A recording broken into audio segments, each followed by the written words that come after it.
എന്തൊക്കെയാണ് ഏറ്റവും പുതിയ മഴ മുന്നറിയിപ്പുകൾ എന്ന് നമുക്ക് നോക്കാം. അടുത്തതായി സംസ്ഥാനത്ത് അതിതീവ്ര മഴയ്ക്ക് സാധ്യതയുണ്ട് എന്ന മുന്നറിയിപ്പാണ് ഇപ്പോൾ വരുന്നത്. പത്തനംതിട്ട, കോട്ടയം, ഇടുക്കി ജില്ലകളിൽ ഇന്ന് റെഡ് അലർട്ടാണ്. 4 ജില്ലകളിൽ ഓറഞ്ച് അലർട്ടും 5 ജില്ലകളിൽ യെല്ലോ അലർട്ടും നൽകിയിട്ടുണ്ട്. കടലിൽ ശക്തമായ കാറ്റിന് സാധ്യതയുള്ളതിനാൽ കേരള തീരത്ത് മത്സ്യബന്ധനത്തിന് വിലക്കേർപ്പെടുത്തിയിരിക്കുന്നു. ആദിൽ പാലോട് നൽകും ഏറ്റവും പുതിയ കാലാവസ്ഥാ പ്രവചന വിവരങ്ങൾ. Adil Palode, very good evening. ഈ കാലാവസ്ഥാ പ്രവചനം എന്ന് പറയുമ്പോൾ അതനുസരിച്ച് തന്നെ കൃത്യമായി മഴ എത്തുന്നതാണ് ഇന്നലെയൊക്കെ നമ്മൾ കണ്ടത്. ഇന്നിപ്പോൾ ഈ അലർട്ടുള്ള ഇടങ്ങളിലൊക്കെ ശക്തമായ മഴയുണ്ടോ? എവിടെയൊക്കെയാണ് ഇന്നും നാളെയും ഒക്കെ കനത്ത മഴ പെയ്യുമെന്നുള്ള സൂചന?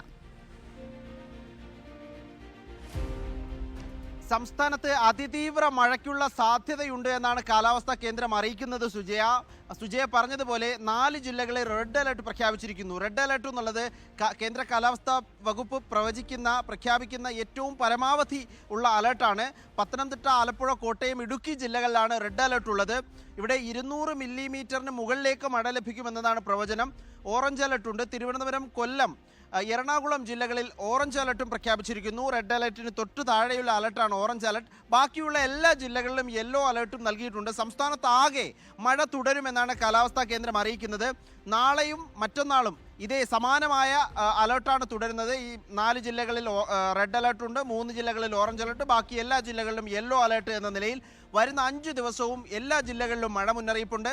സംസ്ഥാനത്ത് ഈ വിധത്തിൽ മഴ തുടരാനുള്ള പ്രധാന കാരണമായി കാലാവസ്ഥാ നിരീക്ഷകർ അറിയിക്കുന്നത് തെക്കൻ തമിഴ്നാട് തീരത്തായി ഒരു ചക്രവാത ചുഴി നിലനിൽക്കുന്നുണ്ട്. ഇതിൻ്റെ സ്വാധീന ഫലമായുള്ള കാറ്റാണ് സംസ്ഥാനത്ത് ഈ രൂപത്തിലുള്ള മഴ കനക്കാൻ കാരണം.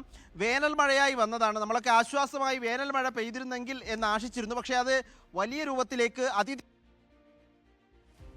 ഓക്കെ, അതിൽ മത്സ്യബന്ധനത്തിന് വിലക്കേർപ്പെടുത്തിയിട്ടുണ്ട്. മത്സ്യത്തൊഴിലാളികൾ ജാഗ്രത പാലിക്കുക.